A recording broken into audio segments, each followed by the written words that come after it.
Regeneration. The Ability to Heal by Cassie Greatman, read in the voice of the author. All rights reserved. Chapter 1. Something tickled my face. I swatted at it, or at least I tried. Had my arm even moved? There, again. Whatever you are, go away. I just want to... What did I want? Sleep. Sleep sounded good. Was it night? One eyelid complied when I told them both to open. Dark, but not absolutely black.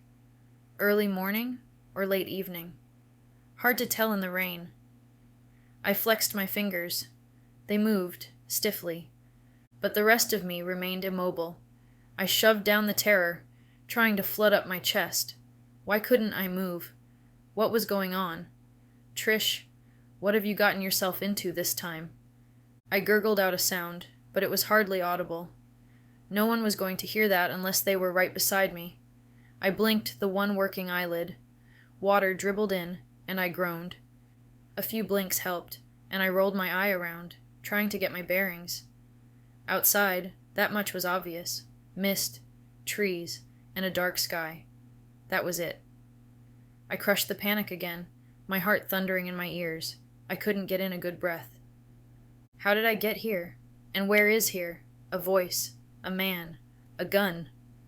I tried to yell again, with as much success as the first time. After a moment, my other eyelid started to cooperate.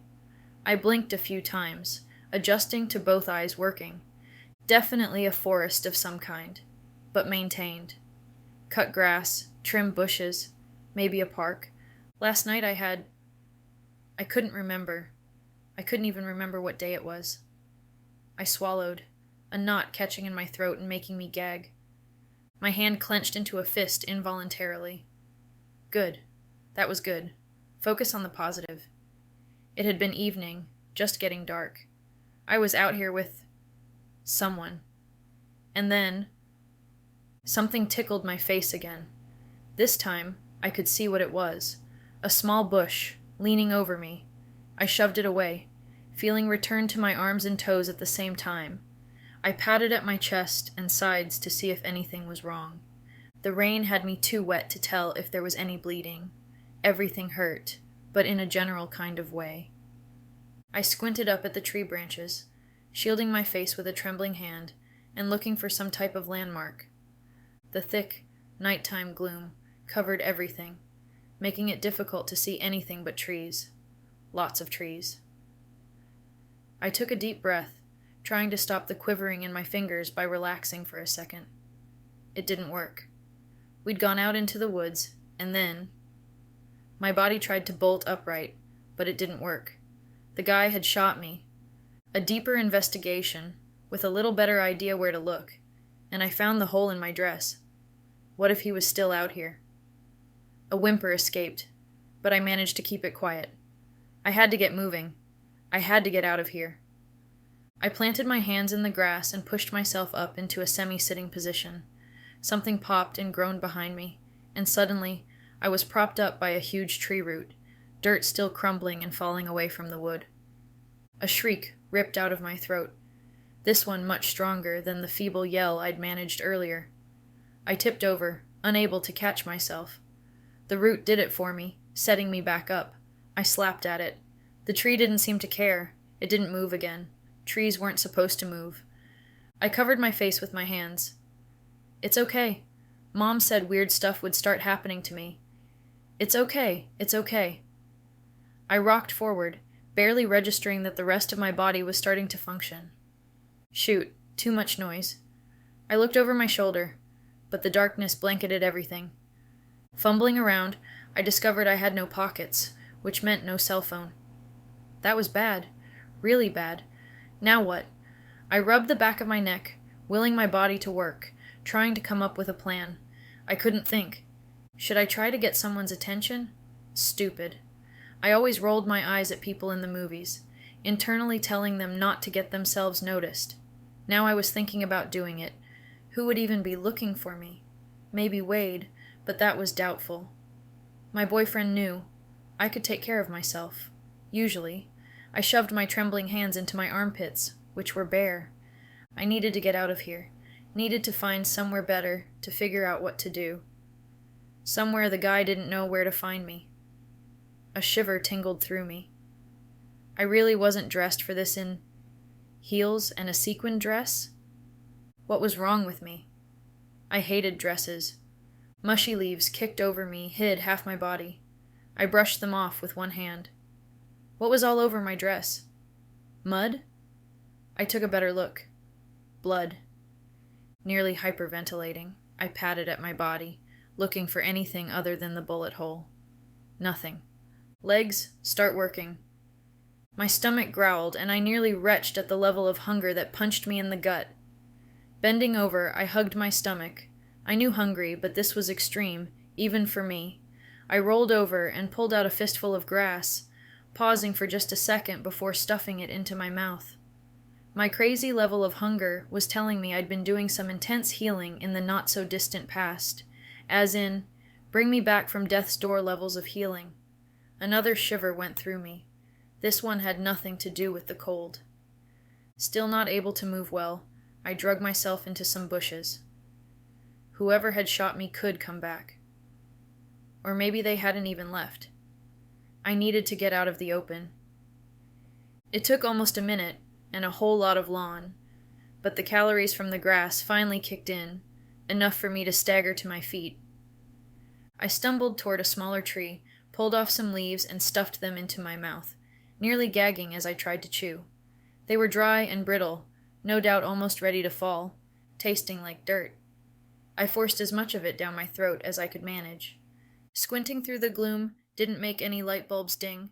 Why would I have come out here with someone? I hated nature. It reminded me of my mom, and at this time of night, Dan and Nina were going to be so mad. Hey, Dan and Nina, I was starting to remember stuff. My foster parents were going to be ticked if the guy wasn't out here waiting to make sure I didn't make it back. I swiped at tears trying to run down my face.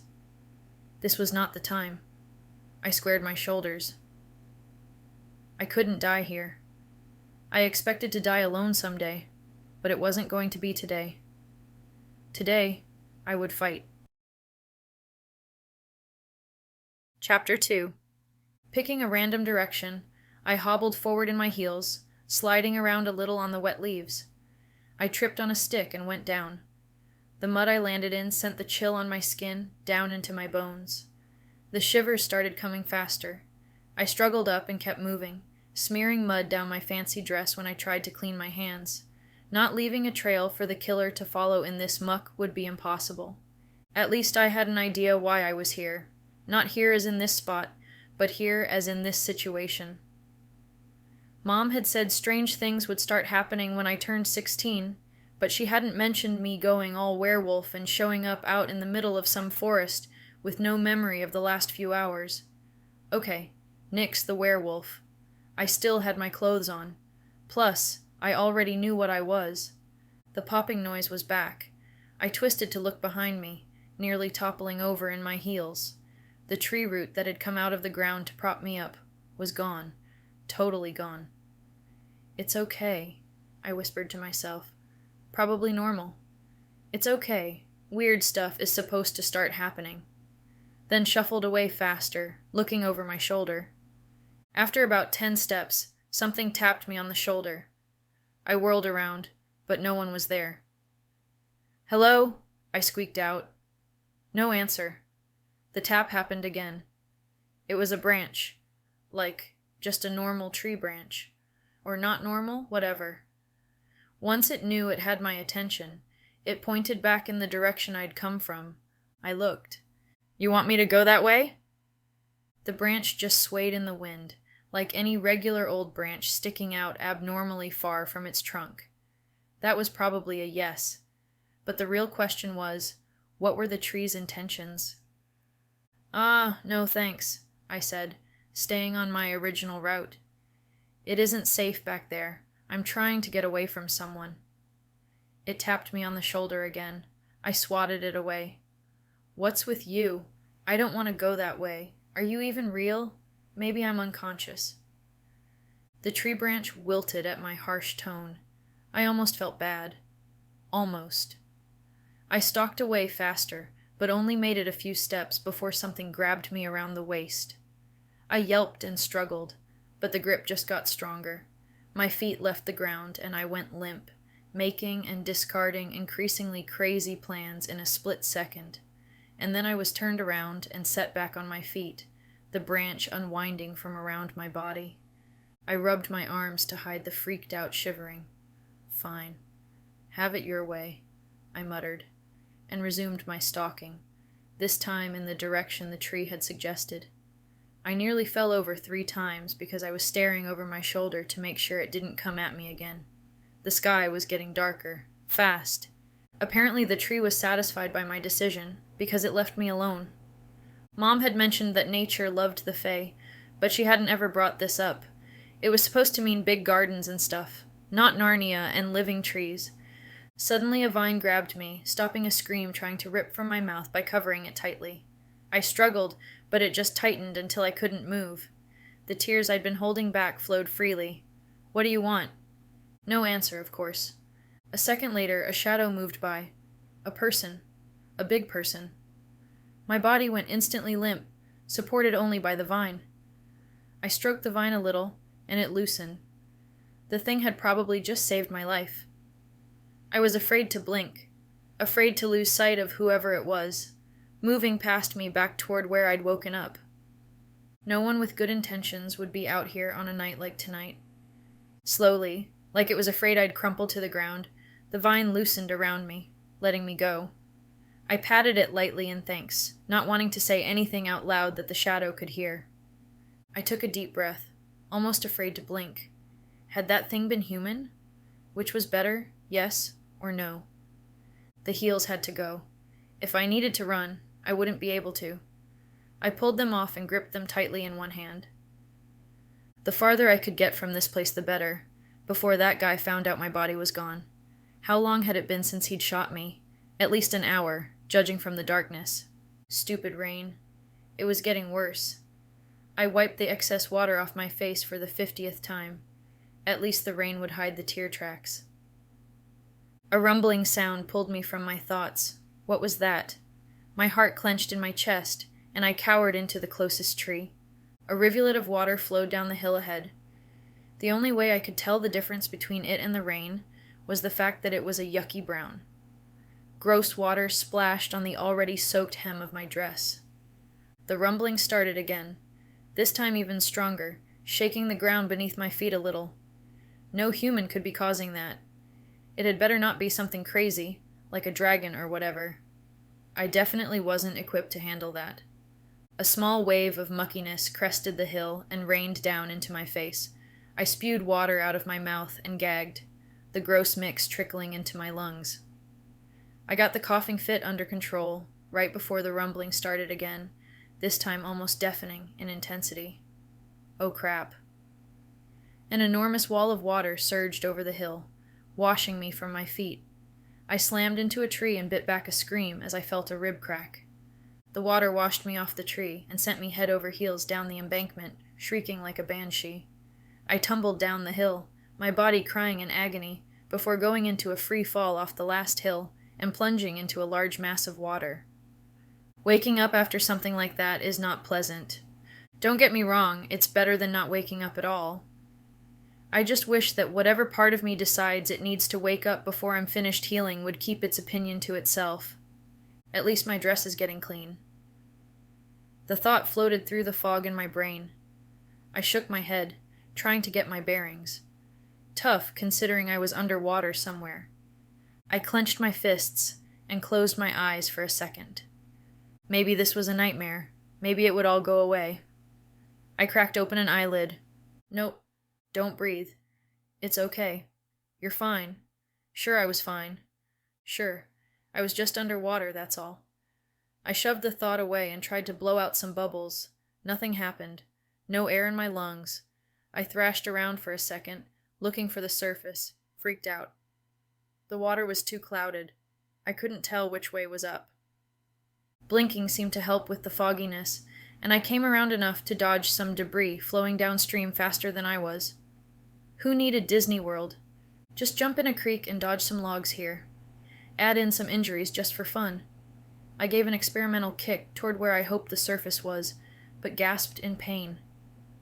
Apparently a broken leg wasn't finished healing. I closed my eyes to wait, the current tugging on my clothes, sending my long hair tangling around my face. If the water wasn't flowing so quickly, this would almost be calming, which would be really nice, because no matter how many times I kept telling myself not to freak out, I was almost past the point of trying not to. No. Right now, I just needed to get out of here. I hadn't been very quiet while getting flung into the river. The shadow guy might have heard me. 10 seconds, and the pain had faded to a manageable level. That would have to do. I needed out of here. Like, now. The bones could finish on my way up. I butterfly kicked my way to the surface. It took forever with no oxygen in my lungs to help buoy me upward. I popped up and pulled in a gulp of air. Big mistake. I hacked for a moment, spewing out all kinds of fluid, sunk under the surface, popped back up, and then took in that breath. Ah, better. I spit the last of the foul-tasting water out of my mouth. Note to self, next time, try to get water out of lungs before filling them with air. Treading water against the current should have made me tired, but it didn't. I was almost back to normal. Though not completely normal. A normal person would be dying of exhaustion right now. I squeezed my eyes shut in relief. Another blessing of being Fae, along with the whole healing thing. Supposedly not all of us get the same gifts, but I didn't know for sure, since I didn't have another of my kind to ask. The rain had finally slowed to a drizzle. I squinted toward the bank of the river, the moon's reflection on the water giving me a little help in the light department. There had to be some civilization around here somewhere. I started kicking in the direction of the riverbank, the pain totally gone. Which bones had I broken this time? Hard to say. I dodged random debris floating in the mess of a river, the stupid dress weighing me down. I'd lost my shoes somewhere in the fall. Finally, I made it to the bank, hauling myself onto the edge. Looking up was not encouraging. Steep. Really steep. I dropped my head in my hands. I would not cry. I was not a crier. Crying was not something I did. The sniffles were just from the water in my nose. That was it. I looked up the sheer mud wall again. The commercials about wildfires and all that were all over this year. Guess they were right, if the river was supposed to be that high. Just my luck.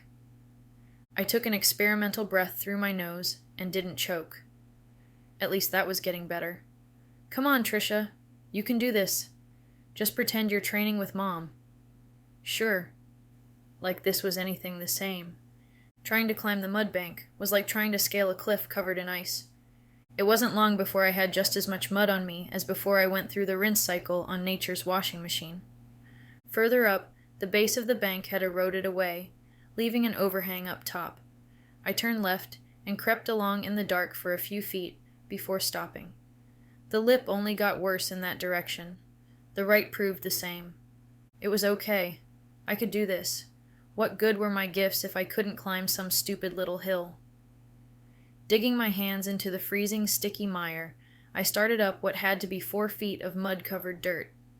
The top layer was slick, but I could get a hold of the more solid layer under it. Maybe I wouldn't be doing this if I had to worry about 6 weeks in a cast.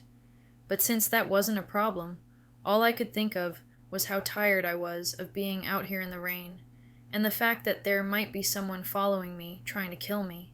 But I didn't want to think about that part at the moment. Smooth sailing until I reached the top. Here, the lip was even more pronounced, hanging out over the bank. I was going to have to practically dangle to get over this. I latched onto a rock sticking out of the dirt tightly with my left hand, then reached over onto the ground with my right, flailing around as I tried to find something to grab onto. A pop and a groan sounded from above. I tried to jerk my hand back, but something rough was in the way. A tree root? Was it following me? Was that possible? But I needed the help so I couldn't look a gift horse in the mouth or whatever. I grabbed the newfound handhold and heaved myself up over the embankment. Sure enough, a dirt-covered root stuck out of the ground, the dirt looking fresh. Thanks, I squeaked out, just in case the tree expected it. The root ignored me and burrowed back into the ground. I took off. The slight drizzle faded, and the stars peeked out from dark clouds. Of course, right when I needed the rain to help get some of this ick off. At least it was hiding the blood all over my dress. I really should be concerned about that. I rubbed my hands in the damp grass, trying to scrape some of the mud off. Not much luck, but it would have to do. A short walk, and I literally stumbled onto a road. Now we were getting somewhere. A glance in both directions didn't give any revelations about which way I should try. Where were those friendly branch tour guides when you needed them? "Hey, trees, got any opinions on which direction I should go now?" I whispered, then waited a moment. Everything stayed quiet. What made the last one help me? I held up a hand and concentrated, squeezing my eyes closed. After a moment, I opened an eye a slit. Nothing happened. "Thanks a lot, stupid trees." Without any help to figure out where I should go, I slouched right and started walking. Would this night ever end? Walking along in the dark is great for thinking. Once you find somewhere to walk, where you don't have to worry about tripping every 5 seconds. Without shoes, I stayed on the very edge of the road, close enough to jump into the trees if I needed to hide, but off the bare ground full of sticks and rocks. The road rubbed at my feet, but they healed as I went. Thankfully, it didn't hurt much. Thinking was something my subconscious was telling me not to do. I didn't listen. I ran every conversation with my mom I could remember through my mind, trying to come up with an explanation for me being out here, for someone wanting to kill me. Nada. Maybe it was random, but the odds of that didn't seem good. After an unknown period of time, trudging through the dark, something glowed in the distance. A light. Small, yes, but at least it was a light. I picked up my pace. What was a light doing way out here anyway? Campers? Traffic? I squinted, trying to see if there was anything else ahead. Nope, just more trees. Nowhere near home with this many trees. We're not in the DC suburbs anymore, Toto. Water dripped off the branches above and onto my face. I scowled up. Watch it, I'm wet enough. Apparently these trees weren't the thinking kind, or they didn't like being told what to do because an even larger pattering of water splashed down my nose and dribbled into my left eye. I wiped my face on my arm, but it didn't help. I was soaked all the way through. The light down the road burned brighter now that I was getting closer. I slowed to ask myself something that should have come up when I first saw the light. What was I getting myself into going there? Stopping in on people I didn't know. Not wise, by all accounts. But I didn't have much of a choice. Even if I wanted to walk home, I didn't know how to get there. And what were the chances of these people wanting to kill me too, whoever they were? If the Shadow Man hadn't had a flashlight out when he was looking for me, he probably wouldn't have something that bright now, so it was a good bet it wasn't him. Dan and Nina were going to be so mad. My fosters were better than most, but they were still going to freak. I could call Wade. Maybe he could get me home, and I could sneak in without them noticing. That's one of a boyfriend's duties, after all. But something about that felt wrong. Too bad I hadn't gotten the courage up to ask Amy for her number at the party last night. She'd have picked me up, probably. Wait, party, on Thursday. Halloween. That's why I was in the dress. Now, if I could remember where I was, maybe I'd remember how to get back. But it didn't seem like that was going to happen, so I upped the pace. At least I had started to remember other stuff. It'd be nice to get out of these wet clothes. My skin had finally warmed up to an acceptable level, but the damp clothes were rubbing. Plus, I needed to eat. Bad. Preferably not something lawn-based. When I got closer to the glow, I could make out lights flashing near a dump. That was set back from the road, maybe an old gas station. Definitely not a house, like I'd expected. Compared to the stations Nina always went to in the suburbs, this place was below dump on the junk scale. I squared my shoulders. Back to that not much of a choice thing. Better a dumpy gas station than getting offed in the woods. Again. Well, hopefully better. If some serial killer found out how hard I was to kill. I took a deep breath. Here went nothing. Chapter 3. The open sign blinked, sending waves of red along the wet pavement. My first piece of good luck since I woke up out in the trees. I wouldn't have to break into the place. The door swung open easily, hardly squeaking on its hinges. I popped my head in, not sure I wanted to take that next step. Sure, if it was some serial killer holed up inside, I'd probably heal, but I still didn't like the pain, and it would be a disaster if anyone found out about the whole indestructible thing. I've seen heroes. I knew what could happen. "Hello?" I called out. When no one answered, my gaze wandered. Food. All kinds of gas station food. Who knew that it could look like some major buffet? Chips, cookies, trail mix. Maybe they had one of those little hot dog racks. I couldn't smell it, but that didn't mean it wasn't there, considering that my senses were a little overwhelmed right now. It didn't matter. I'd even take that jerky off the rack up near the front. I took a step inside and let the door shut behind me. "Hello?" I asked again. If no one showed in a second, they'd return to find their place cleaned out. I needed to eat, and eat a lot. Scuffling started somewhere in the back. A baseball cap popped up from behind the rack of pork rinds. "Hi, didn't see you pull up." The hat and voice belonged to a guy probably in his 40s. I was still in the District of Columbia, right? Because this guy looked like something from a movie set way down south with the scruffy face, baseball cap, and matching vest. "What can I do for you?" he asked. Now that was a good question. Maybe I should have figured out a story before I'd walked into this place. I thought about going with, "Oh, somehow I showed up in the middle of the forest, had a conversation with a tree, and finally found a road. Now I need to use your phone." But that didn't seem like a real plausible story. The fact that I was wearing a dress, covered in muck, and reeking, kind of gave away that there was an interesting backstory. "I don't really know," I said lamely, moving over so a shelf of junk food hid me from the window and the door. "Can I use your phone to call my parents?" What would happen if he told me no and sent me back out into the rain? Whoever had tried to kill me would get a second chance. "Sure, come on over." The guy, whose cracked name tag said Vince, moved past me and headed for the counter. This was getting ridiculous enough I could almost believe I was having a nightmare. That would explain why I couldn't remember ending up in the woods. Nina was always telling me I shouldn't watch horror movies, that they'd give me bad dreams, but I never listened. That had to be it. "Is the call long distance?" Vince's voice brought me back. Probably, right?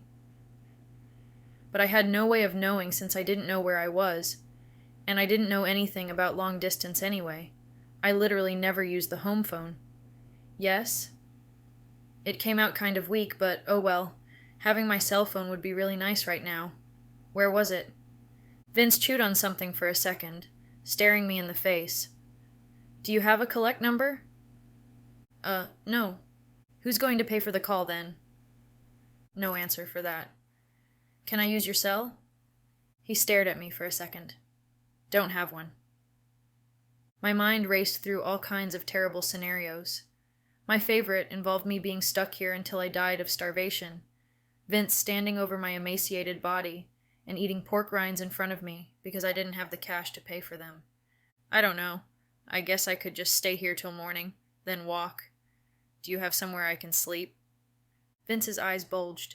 "We can't have that. It's 15 miles to the next station and they ain't open on Sunday. You wouldn't be out of here till Monday."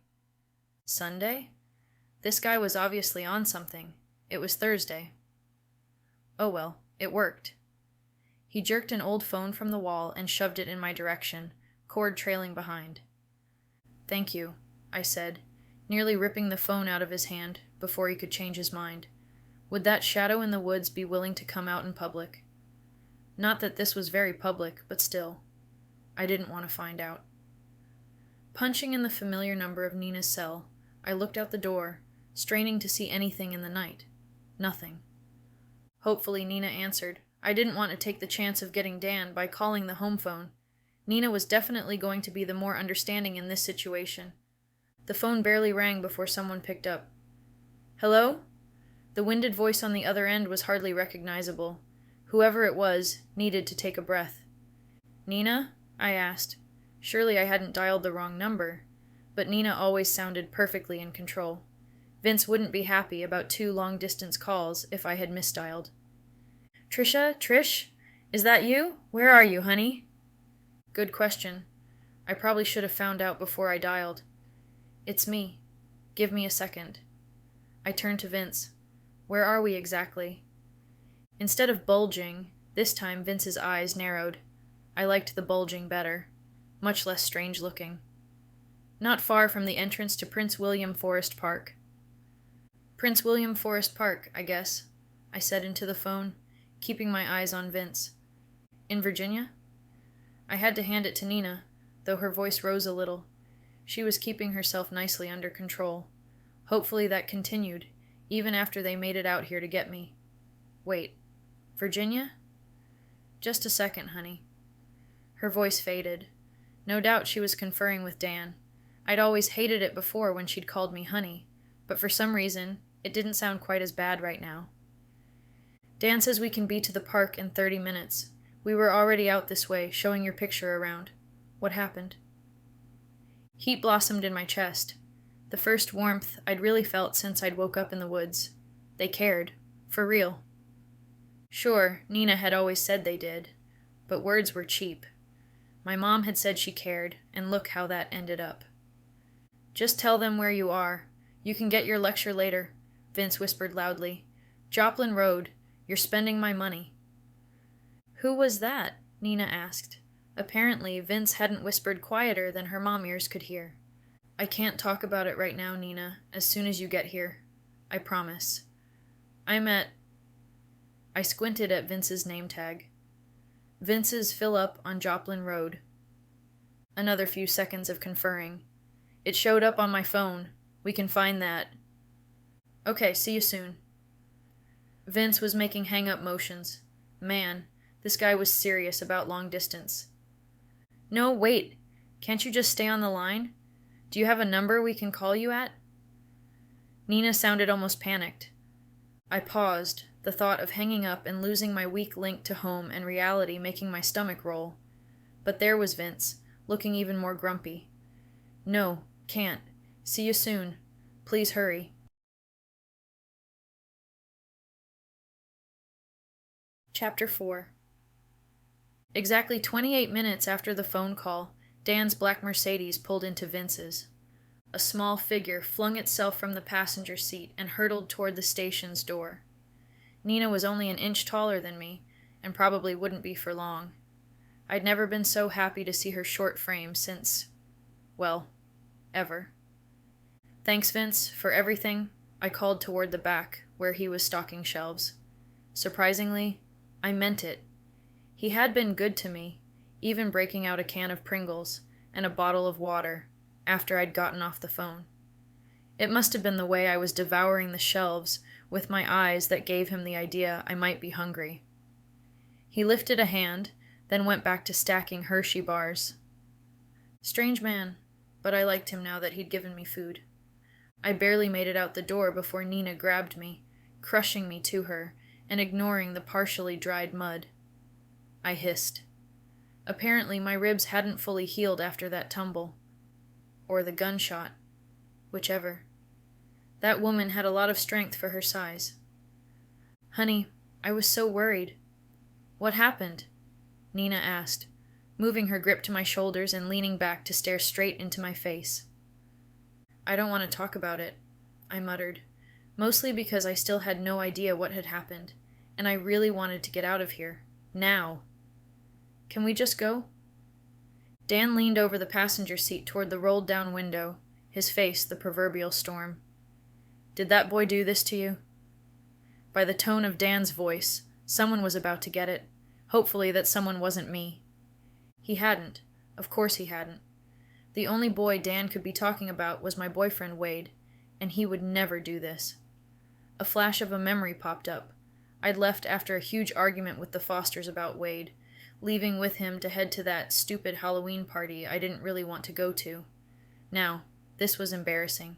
If he didn't have anything to do with this, where was he? No, it was all me. Some birthday this had turned out to be. I just wanted to spend time with Wade and away from home. Sure, Our relationship had started out as just a way to bug the Fosters, but it had become something more. Was spending time with my boyfriend really too much to ask for a 16th birthday? Another memory popped into focus, hazy like my mind had filled with too much water. Wade teasing me until I left the party with him.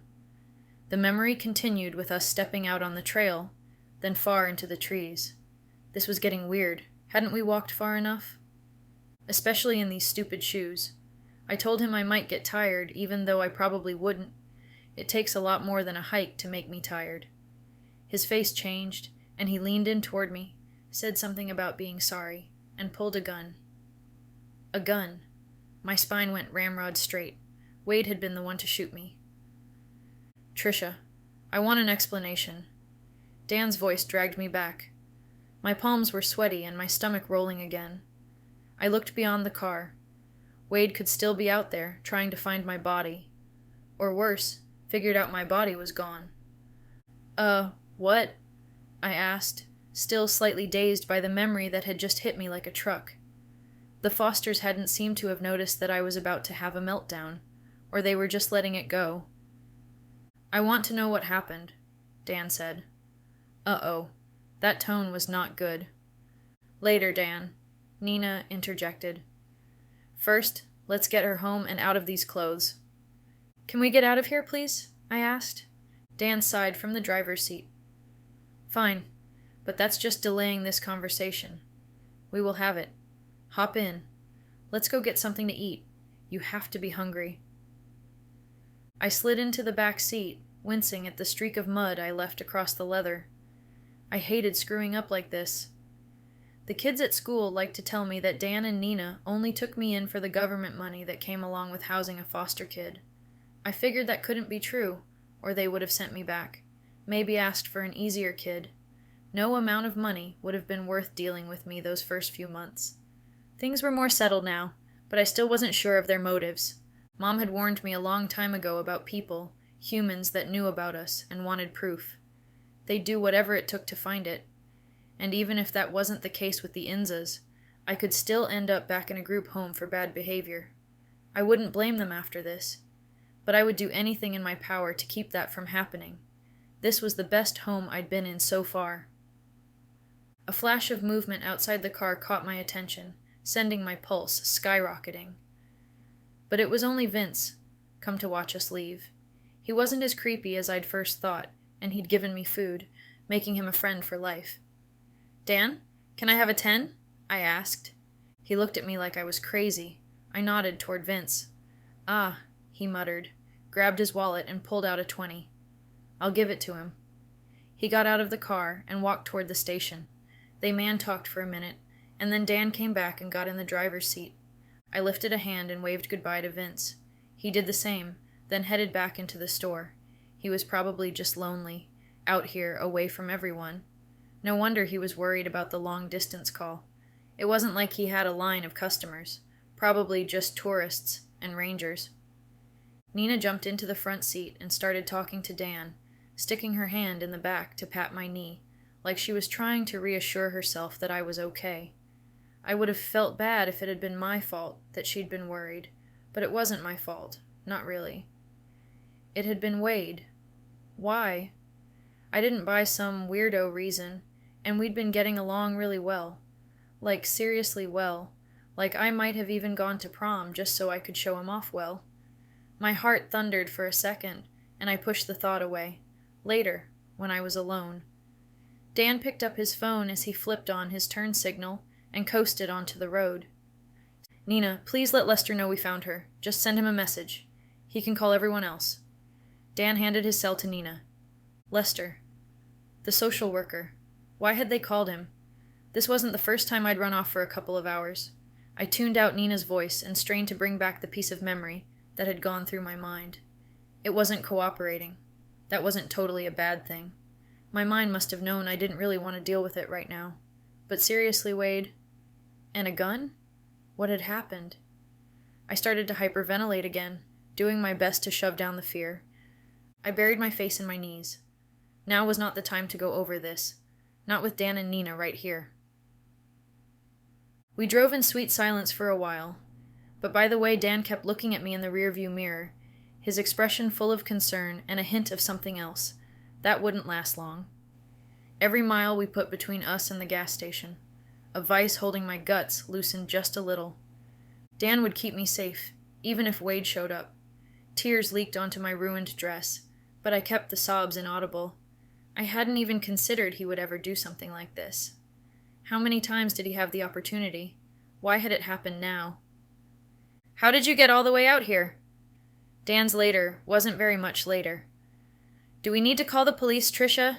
Did Wade do anything to you?" Here is where I should have been honest. But nice as they were still Fosters. When I first heard that Dan worked in government, I almost panicked and ran. The only reason I could figure them taking me in when they obviously didn't need the money was that they had heard something.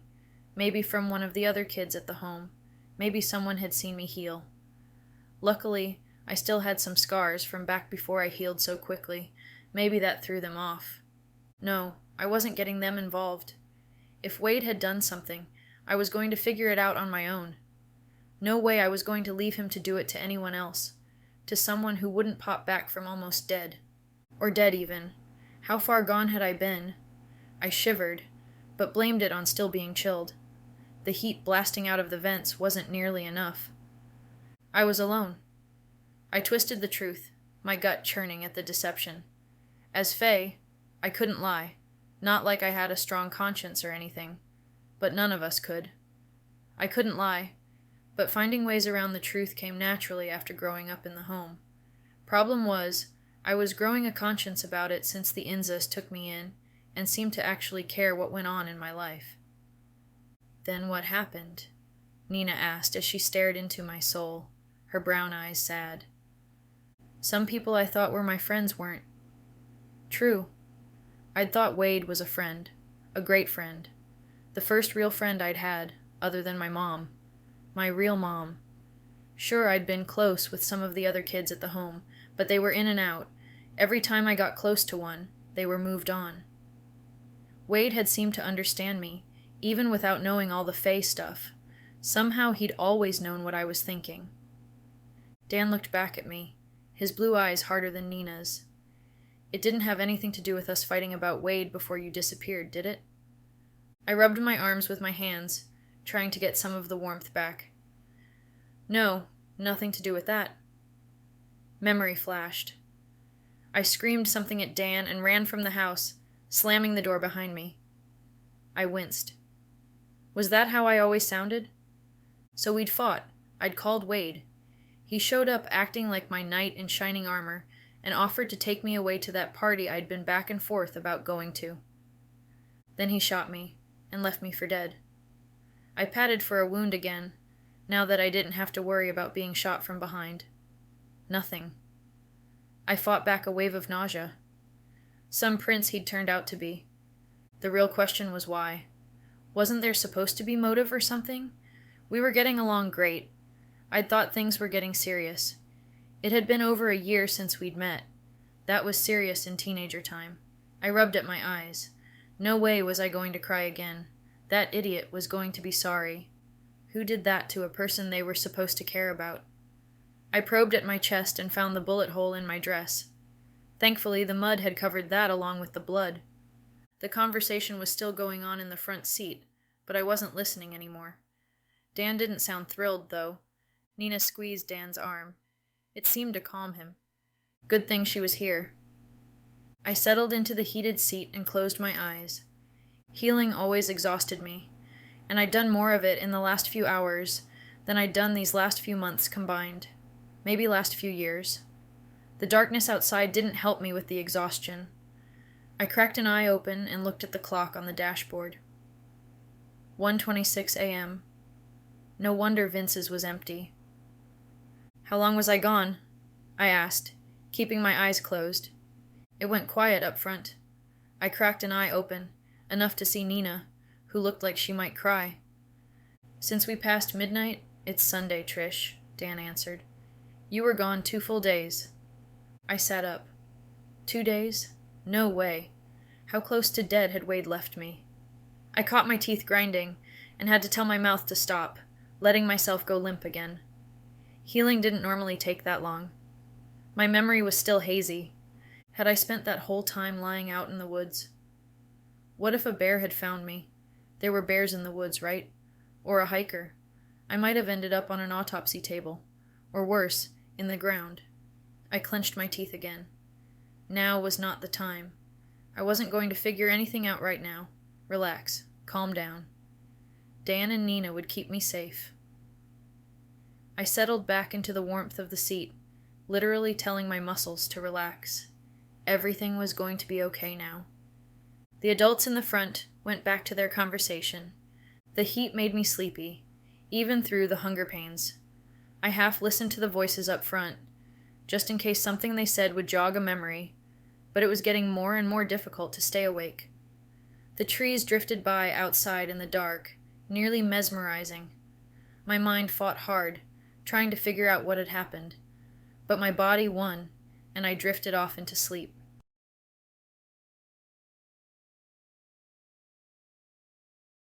Chapter 5.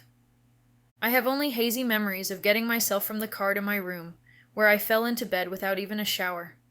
I slept late into Sunday, waking up glad that it wasn't a school day.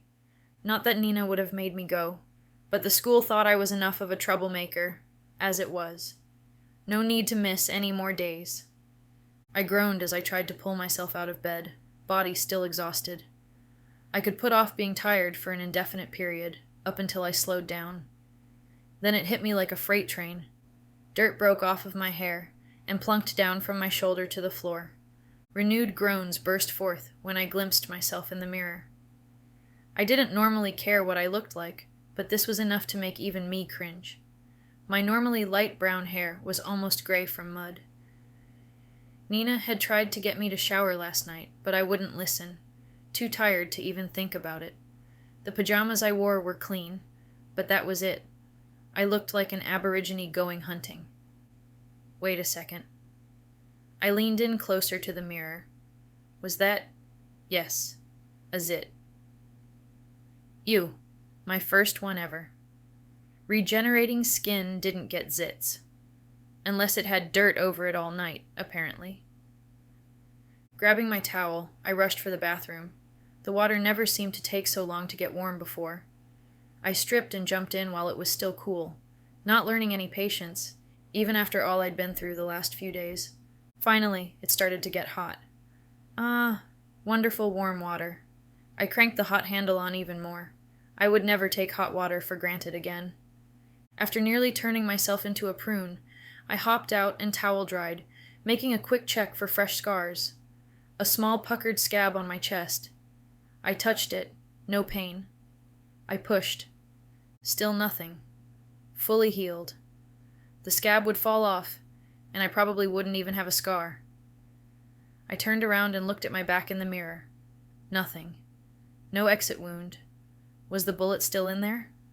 Not that it mattered, but it was kind of icky to think of a hunk of metal stuck in my body.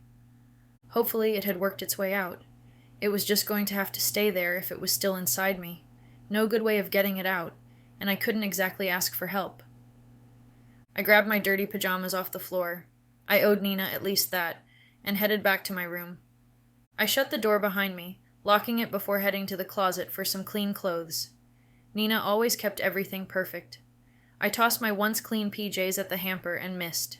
Normally I'd leave them there, but not today.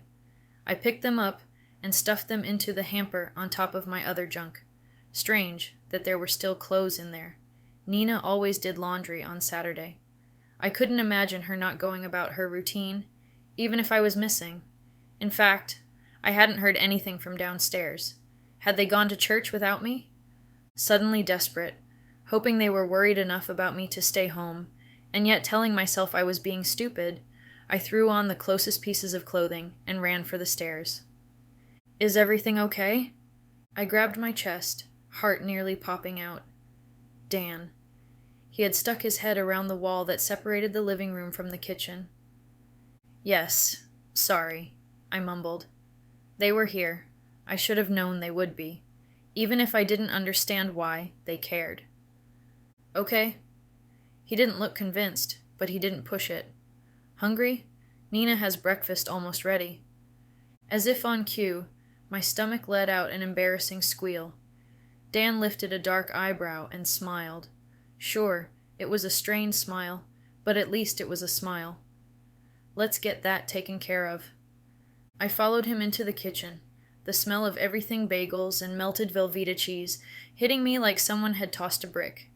Poor Nina. The entire refrigerator was going to be emptied over the next few days if I had my way. "You're up," Nina said, smiling brightly. Hers was less forced than Dan's, but still not her normal smile. She flipped the bacon in the skillet, and then turned back toward me. "This will be ready in 1 minute." 1 minute? My stomach gurgled out a protest. Dan chuckled. "I don't know if she can wait that long, babe. Maybe you should just give it to her now." "The bacon isn't crispy." "That's okay," I interjected. "I don't mind it being a little underdone." This was weird. No yelling, no questions. Now I was worried. Nina shrugged, used her spatula to fish out 2 pieces of bacon, and plopped them straight onto the golden mountain of cheese and bagel. She put the perfectly toasted top on and slid the plate to me. I grabbed the plate and filled my mouth in a flash. The sandwich was nearly gone before I looked up. Dan was staring at me, while Nina finished another sandwich, thankfully back-pointed toward me. She was always so perfect, so polite. If she saw me eating like that, she'd probably have a heart attack. She turned to us and slid the sandwich to Dan. "Gone already?" she asked after a glance at my plate. I nodded, not able to speak with my mouth full. Dan shook his head, chuckling at me, then bowed his head to pray before he ate. That was something I'd always appreciated about them. They believed in something but didn't try to make me. The state wouldn't let them force me to go to church, but there were other ways to get me to listen if they'd wanted to. Another 2 sandwiches with eggs, cheese, and bacon on them disappeared. By the last one, I was slowing down enough to actually taste. These things were awesome. Nothing like what I had grown up eating. Mom only had a hotel microwave to work with most of the time, which meant lots of mac and cheese. I still don't eat mac and cheese unless I'm really, really desperate. "Thank you," I mumbled around my last bite. It was still awful quiet in here. About the whole me going missing thing. My stomach flipped, suddenly heavy with the anxiety added to all the food. "You're welcome," Nina said. "I'm just so glad you're here for me to do this for. And thanks for coming to get me last night." I meant it too. I don't know if I had ever really thanked them before, other than the basics, but right now, it was heartfelt. "Are you ready to talk about what happened? It's best to get the police involved early," Dan said, his food completely chewed and swallowed, of course. "Lester is coming over later. I'm not trying to push you, Trisha. I just want to get this handled." There it was. They'd just been waiting. Of course, they had all morning to relax and think about what they were going to say. I'd just gotten up. I should have come up with a plan before putting a foot on the stairs, but I'd needed to know they were here. Nina put her hand on Dan's shoulder. "It's his way of protecting you," she explained for him. "I appreciate the thought, but I don't need to be protected." Nina slid another sandwich in front of me. I fiddled with it for a second, fighting the urge to devour it. I wasn't the one who needed protection. Wade was. The next time I saw him, I was going to... something. Wasn't sure about that part yet. I pushed the last sandwich away, my body at odds with my stomach, muscles screaming for fuel but stomach feeling like I was out to sea right now. The Wade thing needed to be handled. I needed to know if he cared that he'd killed me, if there was a reason. "Are you okay, honey?" Nina asked. I tore my gaze away from the table and glanced her way. She looked honestly concerned. "I think I'll go lay down for a while."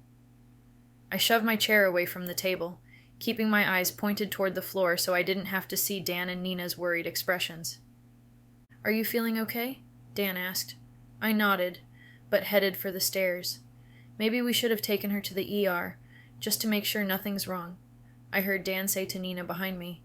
"No, I just need to rest a bit," I said, halfway up the staircase. Nina followed me to the base of the stairs. "We'll be right here if you need anything. If you don't feel good, we really should have you checked out. How long were you in the woods?" I shrugged and climbed the stairs faster. I made it to my room, but I could hear the two of them talking downstairs. After shutting the door, I moved straight for the window, sliding it up and slipping out in one well-practiced move. They weren't going to like it if they found out, but I had to go see if Wade was still around. I wasn't going to let what happened to me happen to anyone else. I dropped to the ground outside the house, my left ankle sending up a brief twinge at the distance down, but instantly healing. Practically tiptoeing, I grabbed my bike off the front porch and pushed it toward the road. The sight of Dan's Mercedes in the drive made me pause. Was this really how I wanted to handle the situation? They had been there as soon as I'd called for help last night, and they would find out that I'd snuck away again. Dan was going to be so mad. I so wanted to go back to the house, to pull up a chair in the kitchen and down 2 more sandwiches, while trying to explain what had really happened Thursday. But I couldn't. I couldn't get them involved in this. For them to know what had happened, they would have to know what I was. I definitely wasn't ready for that. While I was starting to love the Inzas, I didn't trust them yet. Look where almost trusting Wade had gotten me, and it wasn't just trusting that they weren't going to turn me over to some government program. There was another kind of trust involved, the kind that meant I could believe that they wouldn't look at me like I was some kind of freak if they knew. I definitely wasn't even close to there yet. Sure, I might be a freak, but I didn't want them thinking that. Just in case Nina checked and found me missing, I took a hard left at the first intersection, then a right at the next. My legs felt like butter for the first few pedals, then set into a rhythm. The calories were kicking in. Every time I heard an engine, I'd duck into some bushes or behind a neighbor's vehicle. I was going to be in so much trouble. Couldn't think like that. I had to find Wade. The ride to Wade's wasn't far. He had his own apartment about a mile from the Inza's place, something extra that Dan hadn't liked about him. Plus, the fact that he was out of school already. He'd never mentioned his parents, and with my own parental guidance problems, I'd never asked. Looking back, that might have been kind of dumb. But I'd met him in the library, for Pete's sake. I was just there to get out of the house. Who knew what he was doing there? Now that I thought about it, that was a little fishy. He wasn't really the library type. Had he known something? He'd never even hinted about anything, Faye. But maybe that was why he'd killed me. He was part of one of those groups and had figured it out. Getting close, I pulled into a small alley and coasted to a stop. I leaned my bike against the building and peeked around the corner. No one in sight. The walk from where I'd stashed my bike to the parking area for his apartment should have only taken about 2 minutes, but I was in stealth mode. Another good thing about the Fae blood, we were a sneaky people. I made it around the last corner and stopped. His junky pickup wasn't sitting there. He was always home on Sunday afternoons. It was the one day he didn't have anything scheduled, and there was no way to get him to go out, or so he'd always said. I guess killing his girlfriend might have changed his mind. I waited there, hidden around the corner until dark, nearly bored out of my mind. He didn't show. Facing the Inzas wasn't going to be great after I was gone all day today. But it was worth it. I was going to find Wade, and I was going to stop him before he hurt someone else. Disappointed, and yet somehow relieved, I went back for my bike and rode to the Inzas in the dark. Once there, I stowed my bike and headed for the front door. Might as well get it over with. "She's back," Nina said, apparently on the phone. "How long?" "Okay." I walked her way. "That was Dan," Nina said. "He's 5 minutes out. Have a seat. We're going to wait for him." I did as she asked, sinking deep into the black leather couch in the living room. This was going to get ugly, and I couldn't even explain to them where I'd been. Right now, I was wishing my ability was time travel instead of healing. I'd fast forward a few days. Nina moved over and sat down in the matching chair across from me. We waited in silence. I couldn't look her in the face, so I stared at a picture of the 3 of us sitting on the end table. Taken the day I'd moved in, I had a terribly fake smile on. The Inzas looked tired, but excited. Look where that had gotten them. It was a long 5 minutes before I heard the car in the drive. The engine shut down, and a door slammed. Dan came stalking around the hallway and stopped a few feet from me, looking totally un-Dan-like, completely disheveled. "Where have you been?" "Out," I mumbled lamely, not able to come up with anything better, even with all the time I'd spent staring at Wade's apartment. "I got that part," Dan said. "What were you doing?" "Trisha," Nina said, her voice teary, "why do you keep doing this to us? We were so worried." Okay, that was unfair. But it wasn't like I was going to tell her I was stalking the guy that killed me before I popped back to life. They were very understanding for Fosters, but I didn't think even they would be cool with that. "There was something I had to do," I said. "I think we deserve a better explanation than that," Dan said. "We were giving you time before we asked about this week, letting you rest a little before we got into it, but this is getting ridiculous." "Does this have anything to do with that?" Nina asked. "You being gone last week?" How could I answer that without lying? I couldn't, so I didn't try.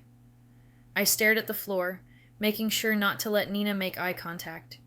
If any of those tears fell, this wasn't going to go well for me. Dan raked a hand through his hair, completing his disheveled bum look. "Trisha Penchant, don't treat my wife like this." His voice sounded almost angry. This was the closest I'd heard him to upset with me, and I deserved it a time or two. Or more.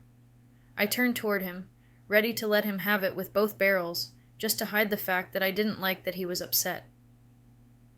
Nina's expression stopped me. I just kept quiet. What could I say? "Go to your room," Dan finally said. "We'll talk about this later, after we've all had time to calm down, and you had better be there when I come up to get you." I couldn't meet their eyes as I slunk past them and headed upstairs. They waited until they heard my door close, then went at it. Lots of firsts this week. This was the first time I'd heard them argue with any heat. I sat down on my bed with the purple comforter that I hated, and leaned up against the purple wall I hated at least as much. Why couldn't I have one normal relationship? It was the stupid curse of being Fae. I dropped my forehead to my knees and cried before, thankfully, falling asleep.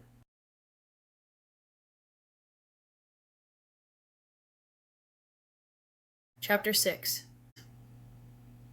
Buzz. Buzz. I cracked open an eye.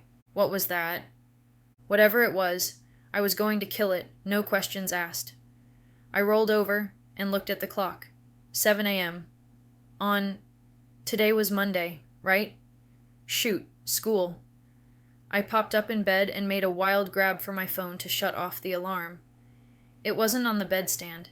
It took a moment to register, but I hadn't had it with me on Thursday because I hadn't wanted Nina or Dan calling me while I was out with Wade. I'd left it here. Somewhere. I followed the charger under the bed and pulled out my phone. It was just a cheap slide phone, but none of the other families I'd stayed with had let me have a phone at all, so I was happy. I crawled out from under the bed and turned off the alarm. The screen lit up. The only notification was one new text message. Not surprising, considering the only person I ever talked to was Wade. "Waiting on you. When will you be here?"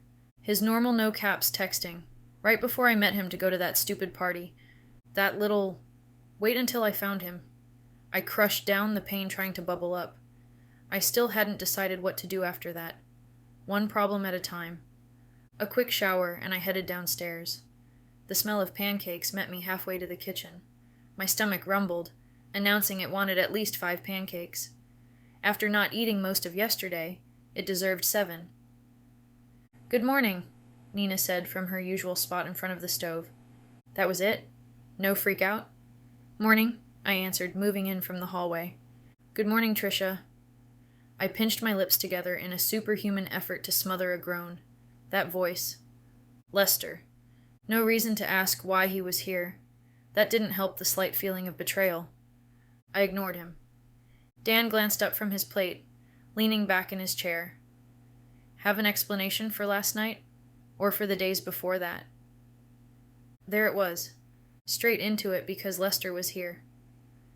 And I still hadn't come up with an answer. No. I caught myself picking at my t-shirt and forced my hand to stop. Lester would be watching for signs like that. "Trisha, why don't you have a seat?" Lester said in his silky, keep the situation calm voice. I hated that voice. I'm good. Thanks. I concentrated on not looking at him and kept my eyes on Dan. Dan wasn't happy with me right now, obviously, but at least I knew he cared. If you leave again without permission, there will be consequences.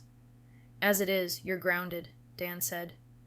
I get that there is something going on that you feel like you need to handle, but we need to know where you are. Understand? I dropped my gaze. Yes. Being grounded would not help finding Wade, but I couldn't really protest. Good. He nodded toward Lester. Your social worker is pretty unhappy with us. Dan was never one to hold anything back, something I admired most of the time. Wasn't really a fan at the moment. Now, I never said I was unhappy with you. I just mentioned that if Trisha is miserable enough here that she continues to leave, maybe it's time we find another home for her. I sucked in a breath. What? That's not true. I like it here. They couldn't take me away from here. This was home now. After a year with the Inzas, there was no way I could adjust to another family. I'd never made it this long anywhere else. Never long enough to get attached, for sure. Not that I was attached. I totally wasn't attached. In no way was I attached. Crap. What are we supposed to think, Trish? Nina asked, flipping a pancake in the skillet on the stove. There really wasn't an answer for that. I still needed to find out what had happened to Wade. I would just have to be a little more careful about how I did it. I'll do better.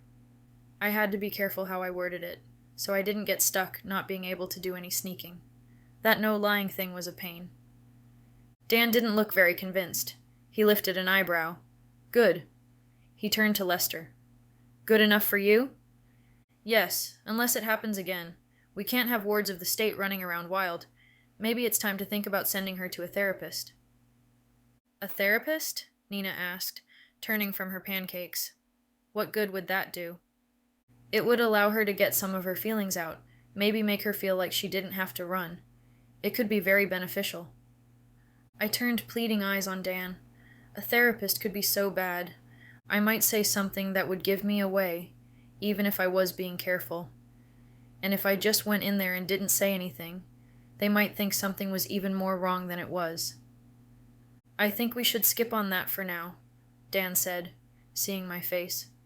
He was looking out for me, even after I'd been a jerk. Again. He lifted an eyebrow. But we will keep it open as an option. She says she isn't going anywhere, and I believe her. He cocked his head a little, staring straight into my eyes. I took that as I'd better not break his trust. I nodded, and he gave me a small smile. All ready for school? I'll drop you off today if you want. I looked from him to Nina and back. I'd been hoping they would let me take the day off, giving me the chance to watch Wade's place. Nina lifted an eyebrow, and I deflated. Not a good idea to argue in front of Lester. Thanks for the offer, but I'll ride my bike to school. Gives me time to think. Plus time to swing by Wade's. And how was he going to argue with me wanting to think? Okay, I want you straight home today. I nodded, not making eye contact. I called the school and handled things. You shouldn't be getting any questions about missing last week, Dan said. I talked with your principal as well, Lester interjected. I slid into my chair at the table, feeling a little queasy. Dan was taking care of me even when he knew I wasn't being honest with him. Was this what family was supposed to feel like? Then why did I feel both loved and crappy at the same time? Lester stood and picked up his briefcase. I'd best be going. He sent me a pointed stare. I have quite a mess to try to untangle, what with last week happening. His face went stern. I hope you know all the trouble I'm going through to try and keep you with the Inzas. The higher-ups are beginning to think they are incompetent foster parents. Incompetent? I glanced toward Nina. Her back was to me, shoulders stiff enough I knew she was mad. But she didn't say anything. Thank you, I said, not knowing what else to say. He nodded, and Dan got up to show him out. I breathed out a sigh of relief when I heard the door close after him. Dan came back and sat in his chair at the table. No one seemed to know what to say after all that, so breakfast was eaten in relative silence. I finished my pancakes, pushed my chair back from the table, and stood. Thanks for breakfast. You're welcome, Nina answered. Supper at 6:30. Okay, thanks. I felt like there was more I should be saying, but I didn't know what, so I headed for the door, grabbing my backpack and jacket on the way. For once, I was leaving early. Wade's apartment was about 10 biking minutes out of the way to school. I pedaled hard. The Inzas knew I'd left a little early, so if I got detention for being late to school, they would know something was up, and they were going to be watching. It was kind of surprising that Dan wasn't following me in the car right now. I checked behind me again, just to make sure. No beat-up white Chevy at Wade's apartment building. Where was he? I didn't have time to hang around right now, but I'd be back after school.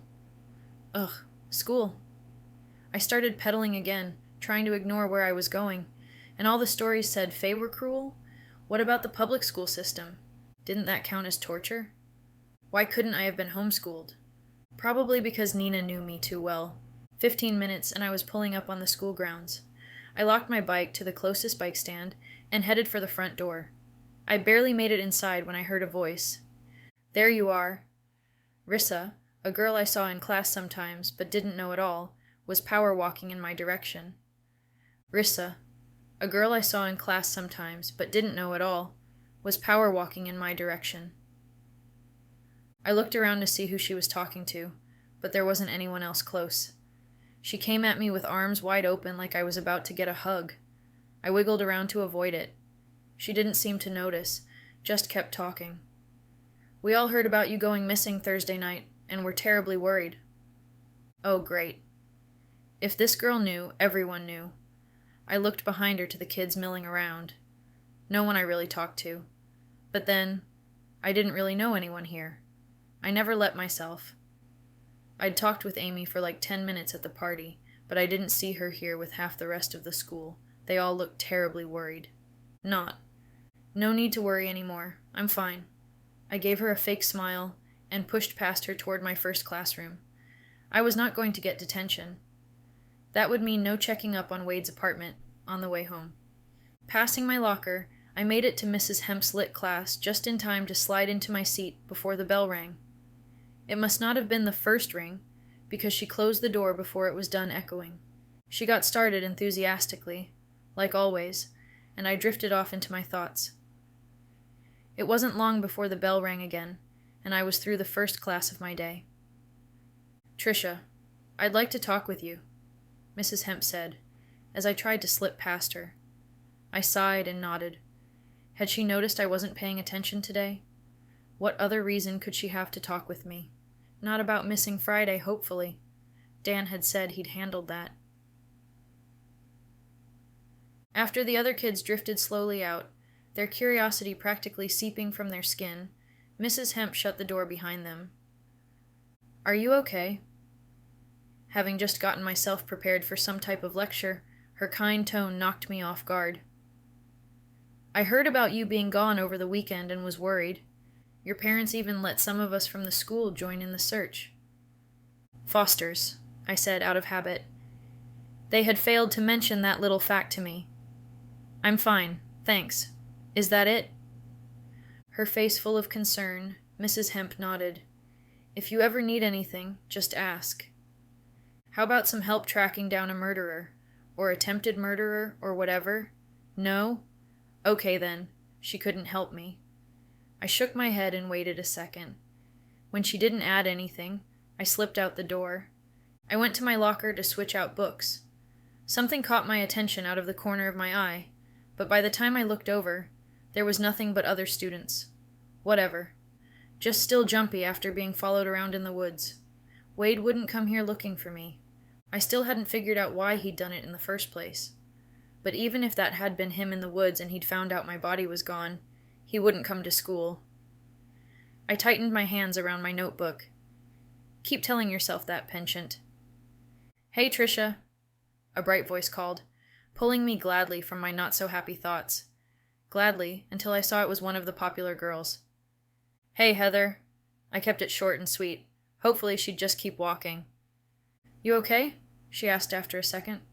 "You look kind of freaked out, and no one knows what happened last week, so we're all worried." "So people kept saying." I forced a smile. "All good here." She probably just wanted to know where I'd been, so she had the scoop. She didn't look like she believed me. "Okay, well, if you need to talk, find me." I nodded, and she smiled, then walked away.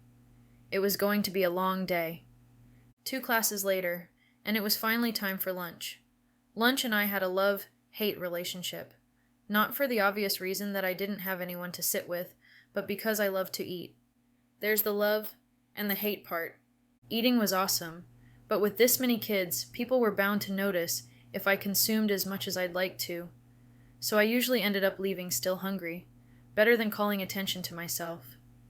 Standing in line was the strangest experience of my life. Other teens smiled and waved. The lunch lady grinned at me and gave me an extra helping of chili. Apparently I should have gone missing a year ago, assuming I was going to learn to like this attention. I went to go sit at my normal table, but it took me forever as people all tried to tell me hi. I nodded at the first few, then ignored the rest. I dropped my tray on the empty table and settled in, barely getting that first bite down before the feeling of being watched hit me again. A quick look around the cafeteria told me nothing looked out of place. I probably looked pretty stupid with a spoonful of chili halfway to my mouth. I shoved it in and started to chew, but it turned my stomach. There really was a first time for everything. Me not wanting to eat was definitely a first. "Trish!" Okay, hearing my name was getting old. Real old. I looked over and forced a smile until I saw that it was Amy. Then the smile became a little bit more real. She jogged over and literally slid across the bench to sit across from me. "Hey, it's so good to see for myself that you're okay. I was really worried after you didn't show up Friday morning." Here was someone that might remember more about what happened than I did. "I'm all good. The party went pretty late, huh?" "Late enough that I had a hard time making it to first period." Amy laughed.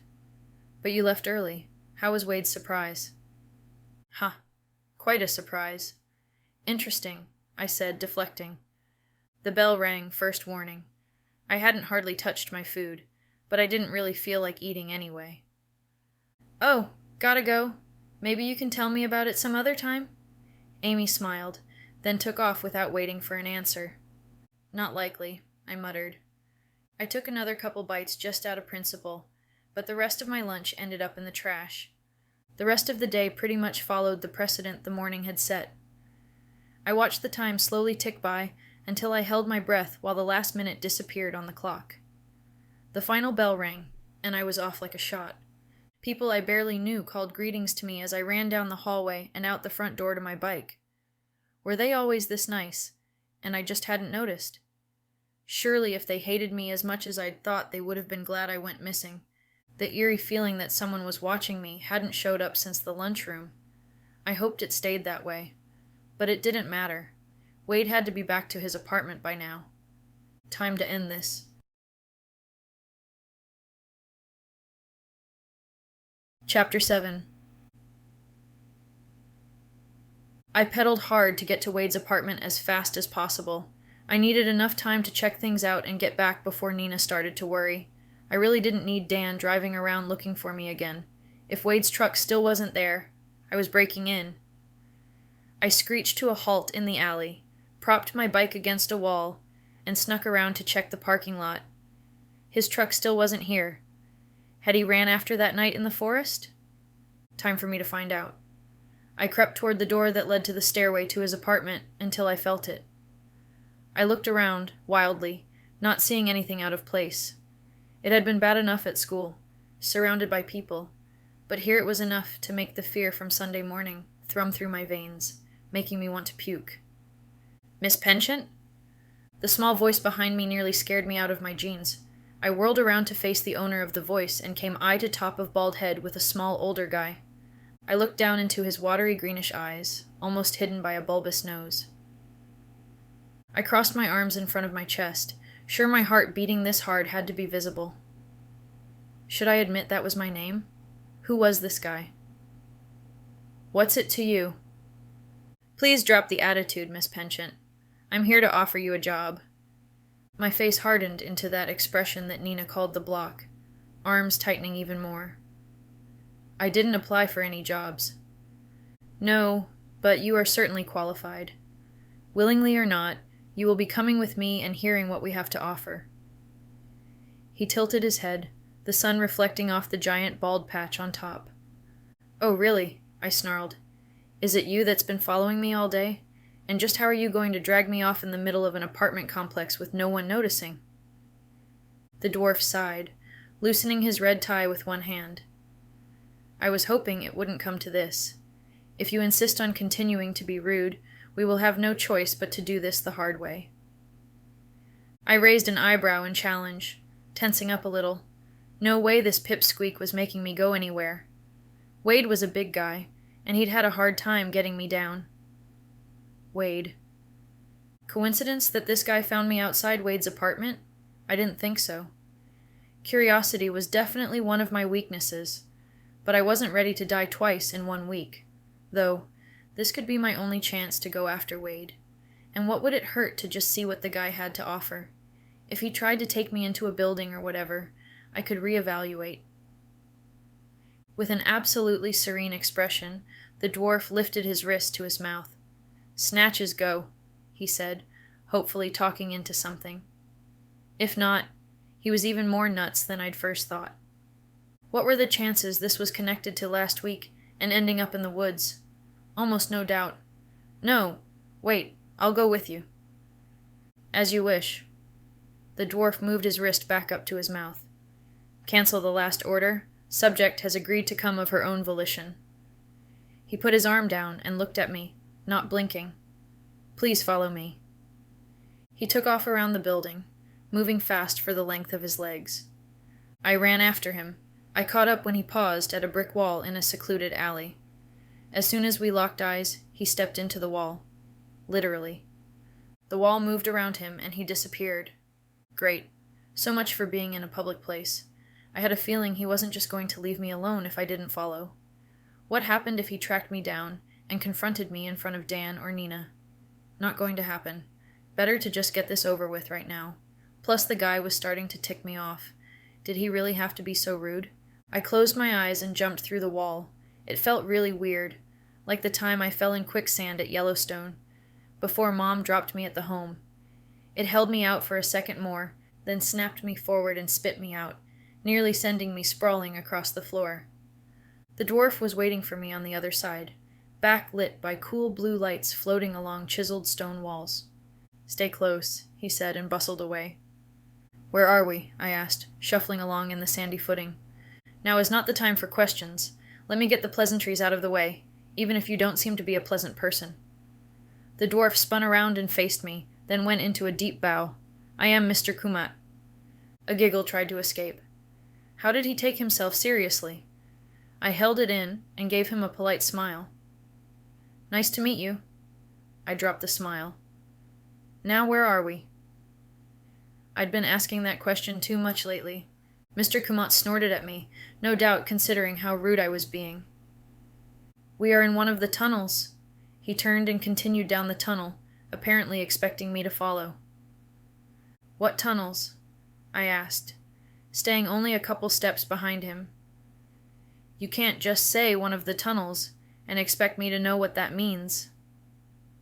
As we moved farther in, the walls changed from stone to some building material that was such a bright white it was nearly blinding.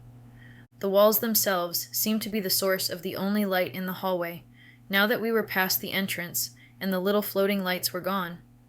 I'd definitely never seen anything like this before. The floor changed from the sandy footing of a cave to white tiles. The dwarf sighed and pinched the top of his nose as he walked. The tunnels that lead from Faerie to the human world. Do you know nothing? I was going to ignore the last part of that. And he just walked me through a wall, so I didn't need to pretend I didn't know about the Fae. You mean I could take this tunnel from my world to Faerie? Doors started showing up along the walls. Lots of doors. I inched toward the middle of the tunnel. Not your world, the human world. You forget where you're from. Oh no, he didn't. I'm not forgetting where I'm from. That little ball in the sky called Earth, that's where I'm from, I said. That is where you were born, but not where you are from. I crossed my arms and stopped walking, heat starting up my neck. You aren't taking me to Faerie, are you? This isn't going to work if you think you're going to get me to take one more step toward that place. Faerie was chock full of liars, deceivers, and all other kinds of low lives that I really didn't want to be around. Plus, there was all kinds of weird stuff there that would probably find a way to kill me. At least according to my mom. You will not be taken to Faerie right now, if you cooperate. And why do you seem to think that would be a bad thing? It is the place of your ancestors. I glared down at him and he threw up his hands. It's useless to argue about this now. Shall we continue? Not until you give me a better idea of why I'm here. I'm not going any farther until I know. Did Wade send you? The dwarf muttered something to himself. He looked like he was about to speak when a voice from down the hallway interrupted him. Hey, Kumant, you need any help? Starin said to... That voice. I knew that voice, but no way I could be so lucky. I spun around to get a better look. Sure enough, he must have come out of one of the doors we'd passed. Wade. Chapter 8. We stared at each other for a second, both in shock. Trish! Wade blinked several times. I thought... He trailed off. I lunged at him without thinking, taking a swing at his face. He dodged and grabbed my wrists. Tight, but not enough to hurt. I struggled for a second. Every possible way I could kill him going through my mind. But first I needed to get free. Thought I was dead? Do a better job next time, I snapped. I stopped struggling, trying to get him to relax his hold. I assessed for a moment and noticed a couple of weird things. Wade was wearing some funky clothes, like really funky, and he looked like a couple of the blows I tried to land had hit, an almost sick expression on his face. I took a step toward him, holding back a growl. This was going to hurt, but it was worth it. I jumped up and planted both feet in his chest, pushing as I pulled back against his grip. We fell, and I scratched at him, clawing and kicking. He wasn't going to get a second chance at killing me. Trish, stop, Wade yelled. I don't want to hurt you. I wiggled my elbow free and slammed him in the gut, getting a satisfying oomph as all the air left his lungs. Could have fooled me. No need to get violent, Miss Penchant, Kumant called. I'll have to call security. He looked at Wade, then back to me, tangled on the floor and glaring. You two know each other? Yes, we said in unison. I sneered at Wade, just to let him know that I didn't appreciate us being on the same page. And you don't get along? No, we chorused again. He tried to kill me, I spat out. Security or no security. I was not letting him get the drop on me again. Not now that I knew what he wanted, even if I didn't know why. I didn't try, I did, Wade yelled back. How are you here? His admission was like a punch in the gut, making me pause. I'd never told him how I felt about him, but still, we'd been dating for almost a year. Didn't he care at all? He could just throw that out there and have the gall to seem freaked out that I was still breathing. He let go of me, and we both scrambled to our feet, staring each other down. Wade had some very gratifying scratches down his face. Served him right. What do I know? I'm just a retrieval specialist. They never tell me anything. Kumant's voice hardly registered over the roaring in my ears. Did he not care that Wade had just admitted to murdering me? Of course. If they know each other, they wouldn't get along. The girl is terribly rude. I'm here to make sure you don't do it to anyone else, I spat out, and launched myself in his direction. I got a good swing in before he grabbed my wrists and jerked me around, gripping me in a bear hug. I kicked back and caught him in the knee. Security, the dwarf yelled in the background. I got this, Kumant, Wade panted out. I slammed my head back and got him in the throat. I'd been aiming for his nose, but the throat worked fine. He gasped, and then shook me until I was dizzy. Trish, stop. We need to talk. Really? Seriously? You should have tried that before you shot me. I bit down on his forearm and he yelled. Then he crushed me to his body so hard my chest couldn't expand enough to get a breath. I batted at his arm, trying to pull it away enough to get some air, but he was just too strong. I couldn't do anything. He must have felt the fight go out of me. His grip loosened a little. Truce? You won't attack me? If I agreed to that, my stupid Fae ancestry would never let me go back on my word. But I liked being able to breathe. Not for an hour, I gasped out. His arms went to his sides, and I stumbled away from him, moving to the wall and propping myself up. He bent over and put his hands on his knees, watching me. That look meant he knew I would be keeping track of that hour. All done, Miss Penchant? Kuma asked primly. Not by a long shot. That came out much stronger than my last attempt at a sentence. Well, that is unfortunate. Considering you've been assigned as partners, you're going to have to learn to work together, Kumat broke in, putting himself in danger from both sides. I had no idea this job opportunity you mentioned included people like him, people who off other people in their spare time. I shot out, getting angrier as the words poured free. I won't work for a place like that. Plus, you haven't even gotten to why this is so important for me anyway. Is that what you think? Wade yelled back, straightening up and moving close to tower over me. I squared my shoulders and pulled myself to my full height, which was nothing compared to his. He was probably trying to figure out how to finish me off. After a year together, all the things we said to each other, that I wanted to kill you. What else am I supposed to think? Heads popped out of doorways down the hall. Our screaming was starting to draw attention. I didn't care. Let everyone know what kind of guy they worked with. Now, let's try to keep this from escalating into... Both our glares turned to Mr. Kumat. Wade's shoulders slumped. I didn't want to hurt you. His confession came out almost as a whisper. Well, I'm pretty sure that shooting someone in the chest will do that. He actually looked sad, more sad than I'd ever seen him, but he was either a murderer or crazy, and I wasn't sure which was worse. Miss Penchant, I'm sure you would understand the position Wade was in if it was explained to you. It was all part of the job. All part of the job? Did that make it better or worse? Had the whole relationship been part of the job? Oh, well then, I guess it's fine if the job told you to do it. No way you could stick up for your girlfriend or anything. That would just be too archaic. Part of the job. What kind of work was this that expected you to kill people you were supposed to care about? I seriously was not getting involved with these people. Before I knew it, they'd be asking me to kill Dan. Or worse, Nina.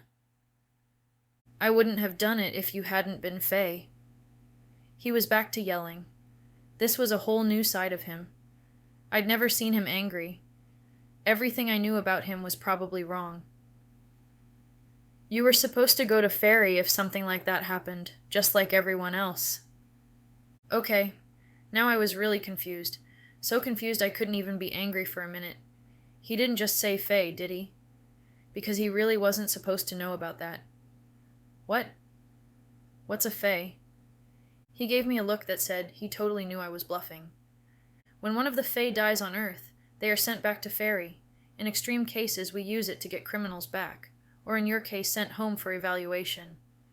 We weren't sure how you would react to a summons, or even if you knew that you are Fae, so it was decided this was the best method to return you to Faerie, Mr. Kumat interrupted. And that is all you can know for now. Shall we continue and meet your new team leader? You were going to force me to go to Faerie. No way. I'm not working for you loons. I planted my feet and made sure my expression was sending out my feelings about this place loud and clear. I should be plotting my revenge against Wade, not trying to help him. Even if he was just trying to send me to Faerie, which I was having a hard time believing, he had risked my life without even thinking about it. Miss Penchant, I do believe that working here will bring you great satisfaction. Those who work hard are always well rewarded. You expect me to go around killing people and just trusting you that they pop up in Faerie? Totally fine? Seriously?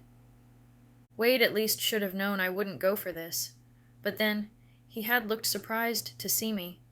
Maybe he didn't know the dwarf was bringing me in. I gave him another glare. There is nothing you could possibly give me that would make me want to work for you. Really? Oh, now the little dwarf was looking so smug. If only I could wipe that expression off his face. He was making me mad enough that his next words took a moment to register. When they did, it was like waking up in the woods all over again. Nothing can compel you to work with us? Not even your freedom. Chapter 9. What? Why would you even say that? Now the people down the hall were really going to get a show. I didn't care. I was mad. Ms. Penchant, no need to get upset. Your happy home here on Earth will be your reward for helping us with a particularly hard case. If you should choose not to join us for this case, you give up your freedom. Are we clear? I glowered at him for a moment, contemplating all the different ways I could use to make him talk, to give me a better explanation for what was going on here. Wade cleared his throat behind Kuma and shook his head. He knew me well. I sent daggers streaming out of my eyes in his direction, but they seemed to glance off.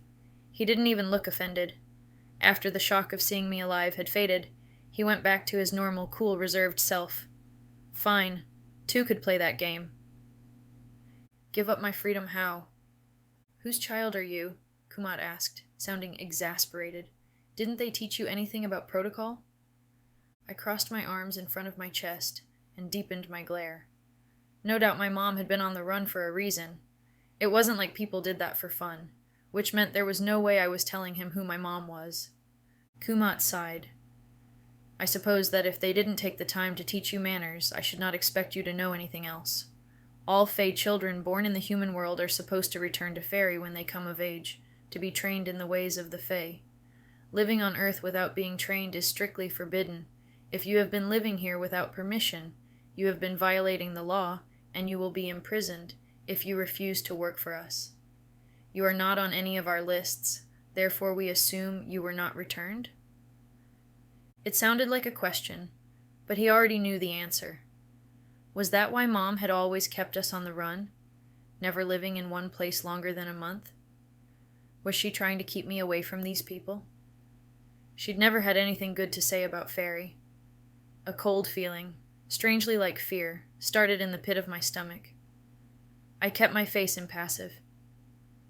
Do you even know who your parents are? Kumat asked. No. I told the truth. Mom had never said anything about who my father was, and I really didn't know that much about her either, especially now that it had been so long since she had left me, and it was hard to tell if my memories were accurate or just things I'd made up as a kid to make me feel better. That explains so much, Kuma muttered. If you refuse to help with this job, you will be taken to Faerie for training. If you do agree to help us, the council has decided to allow an exception to the rule. Wow, they must be desperate. From some of the things Mom had said, it had become pretty obvious that Fae were sticklers for rules. Somehow, I got the feeling I wasn't going to like what they asked me to do. It had to be bad, or they wouldn't have to blackmail someone into doing it. But the choices were to stay with Dan and Nina, something I'd figured out wasn't so bad, or get dragged off in handcuffs to some other world. Did they even have handcuffs? Probably not. They'd probably use some kind of magic. Fine, I said. I'm listening. But what could I possibly do to help you? It isn't me you need to listen to, dear girl. As I said before, I'm only the retrieval specialist. Let me take you to your new team leader, as I was attempting to do earlier, before you attack anyone else, while you are my responsibility. The dwarf bustled off down the hallway.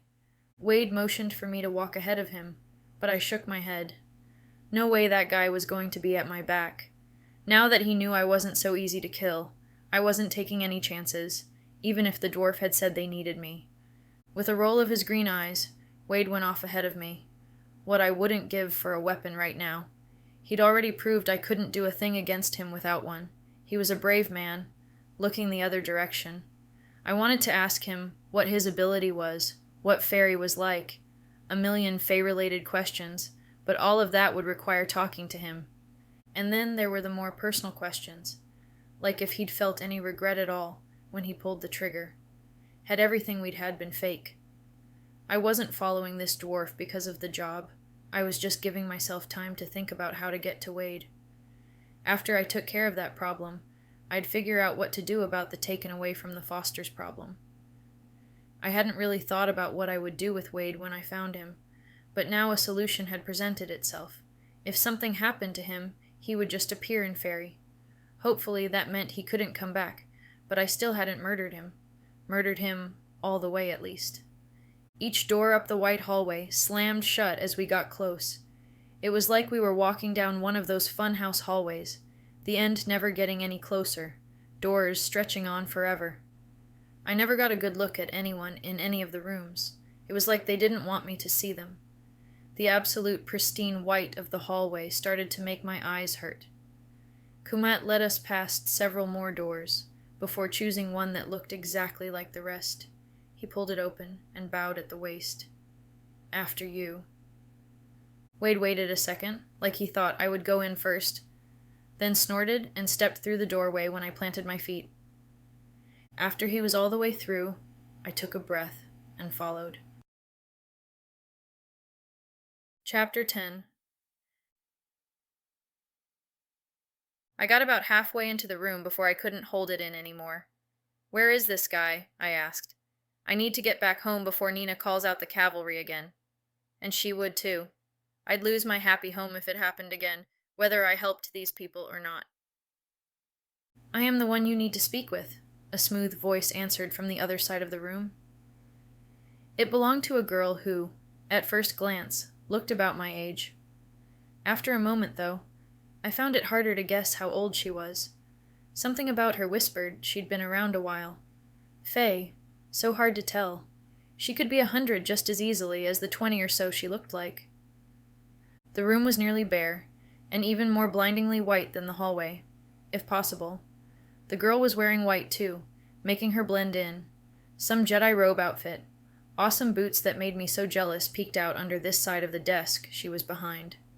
All the white made the girl's jet black hair stand out, like ink on one of Nina's bleached sheets. Something about her made me really uncomfortable. Maybe the fact that she was probably the one that had ordered me snatched.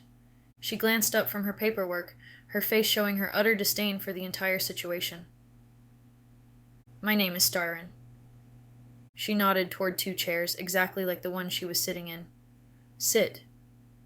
I stepped forward and slid into the chair, half expecting it to grab me. With Wade being my only example of Fae character so far, I was beginning to understand Mom's paranoia. Easy to say I wasn't a fan, but I would behave, follow along with their little games for now. Until I figured out if what Kumat had said was true or not.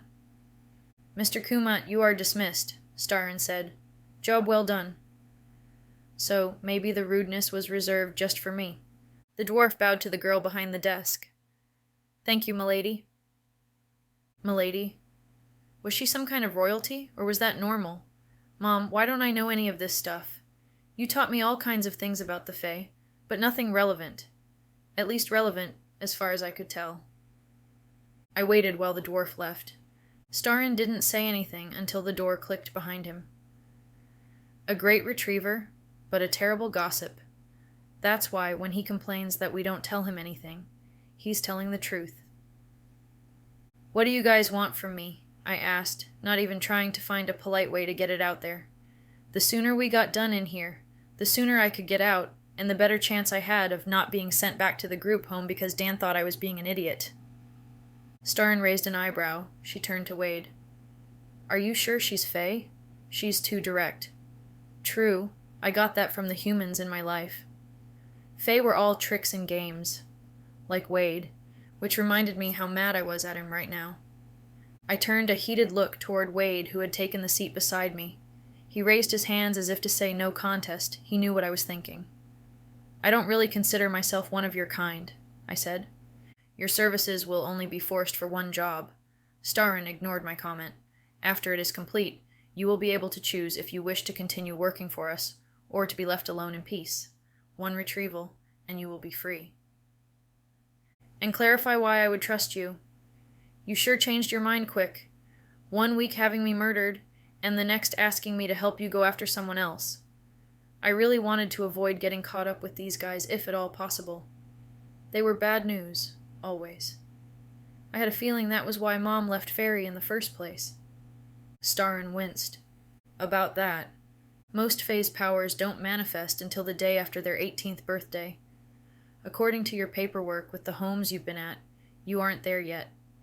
You were supposed to be transported to Faerie where you could be properly trained.